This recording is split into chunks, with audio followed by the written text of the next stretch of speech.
Bem-vindos à nossa 11ª aula complementar do nosso primeiro encontro da quarta etapa da catequese. Estamos então, nesta aula, vamos ver Deus realiza o seu projeto, a divina providência, encerrando assim a parte do catecismo da Igreja Católica que fala a respeito da criação.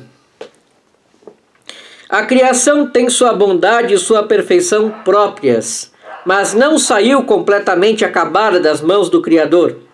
Ela é criada em estado de caminhada para uma perfeição última a ser ainda atingida, para a qual Deus a destinou. Chamamos de divina providência as disposições pelas quais Deus conduz sua criação para esta perfeição. Deus conserva e governa com sua providência tudo o que criou. Ela se estende com vigor de um extremo ao outro e governa o universo com suavidade, pois tudo está nu e descoberto aos seus olhos, mesmo os atos dependentes da ação livre das criaturas. O testemunho da Escritura é unânime. A solicitude da divina providência é concreta e direta. Toma cuidado de tudo, desde as mínimas coisas até os grandes acontecimentos do mundo e da história. Com vigor, os livros sagrados afirmam a soberania absoluta de Deus no curso dos acontecimentos.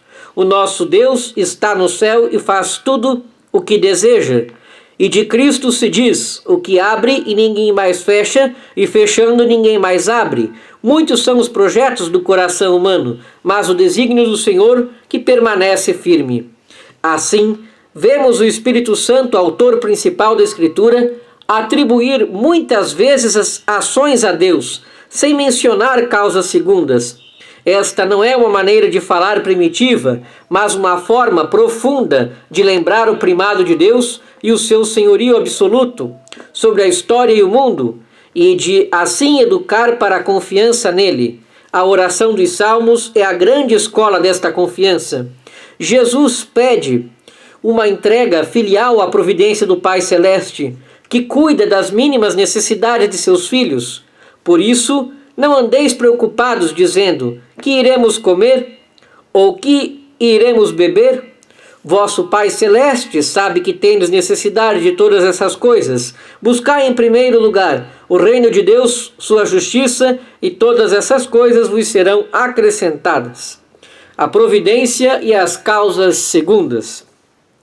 Deus é o Senhor soberano de seus desígnios, mas para a realização dos mesmos serve-se também do concurso das criaturas.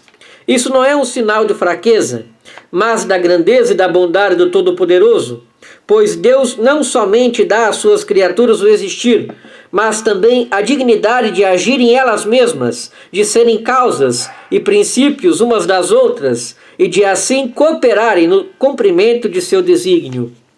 Aos homens, Deus concede até de poderem participar livremente de sua providência, confiando-lhes a responsabilidade de submeter a terra e de dominá-la.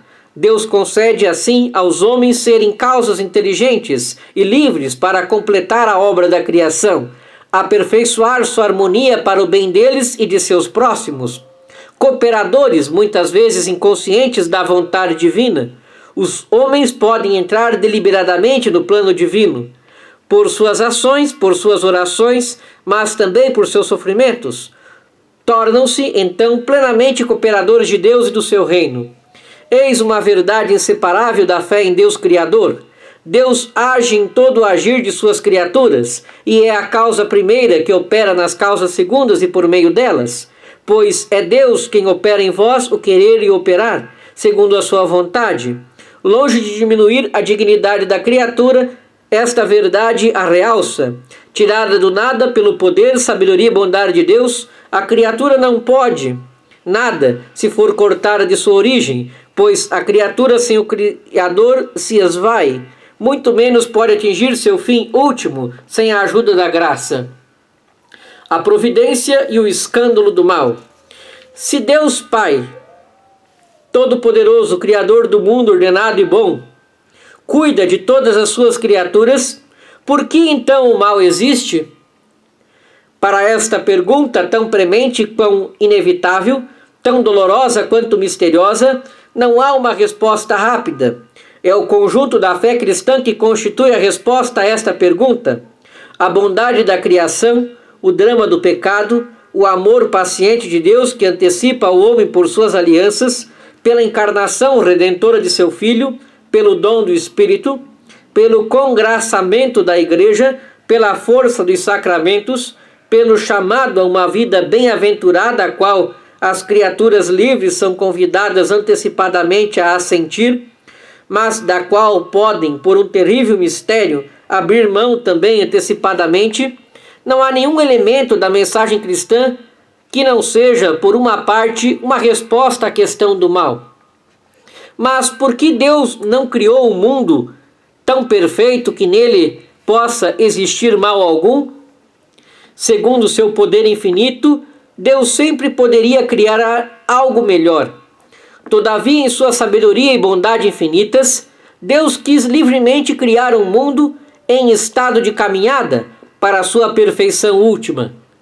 Este devir permite no desígnio de Deus, juntamente com o aparecimento de determinados seres, também o desaparecimento de outros. Juntamente com o mais perfeito, também o menos imperfeito. Juntamente com as construções da natureza, também as destruições. Juntamente com o bem físico, existe, portanto, o mal físico, enquanto que a criação não houver atingido a sua perfeição. Os anjos e os homens, criaturas inteligentes e livres, devem caminhar para seu destino último, por opção livre e amor preferencial. Podem, no entanto, desviar-se e de fato pecaram. Foi assim que o mal moral entrou no mundo, incomensuravelmente mais grave do que o mal físico. Deus não é de modo algum, nem direta nem indiretamente a causa do mal moral. Todavia permite-o, respeitando a liberdade de sua criatura, e misteriosamente sabe auferir dele o bem. Pois o Deus Todo-Poderoso, por ser soberanamente bom, nunca deixaria qualquer mal existir em suas obras, se não fosse bastante poderoso e bom para fazer resultar o bem do próprio mal. Assim, com o passar do tempo, pode-se descobrir que Deus, em sua providência toda-poderosa, pode extrair um bem das consequências de um mal, mesmo moral, causado por suas criaturas. Não fostes vós, diz José a seus irmãos, que me enviastes para cá. Foi Deus. O mal que tinhais a intenção de fazer-me, o desígnio de Deus o mudou em bem, a fim de salvar a vida de um povo numeroso.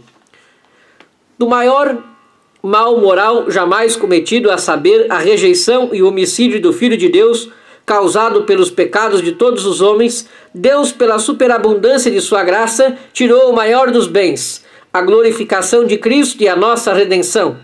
Com isso, porém, o mal não se converte em um bem. Sabemos que, para os que amam a Deus, tudo concorre para o bem.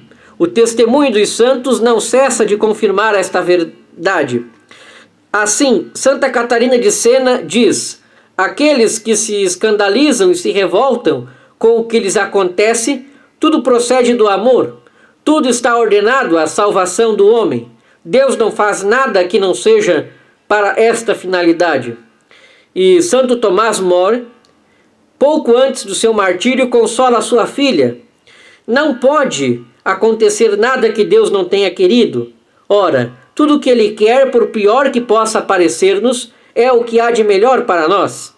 E Lady Juliana de Norwich: aprendi, portanto, pela graça de Deus, que era preciso apegar-me com firmeza à fé e crer, não menor firmeza, que todas as coisas irão bem.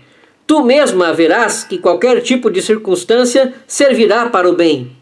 Cremos firmemente que Deus é o Senhor do mundo e da história, mas os caminhos de sua providência muitas vezes nos são desconhecidos. Só no final, quando acabar o nosso conhecimento parcial, quando virmos Deus face a face, teremos pleno conhecimento dos caminhos pelos quais, mesmo por meio dos dramas do mal e do pecado, Deus terá conduzido sua criação até o descanso desse sábado, definitivo em vista do qual criou o céu e a terra.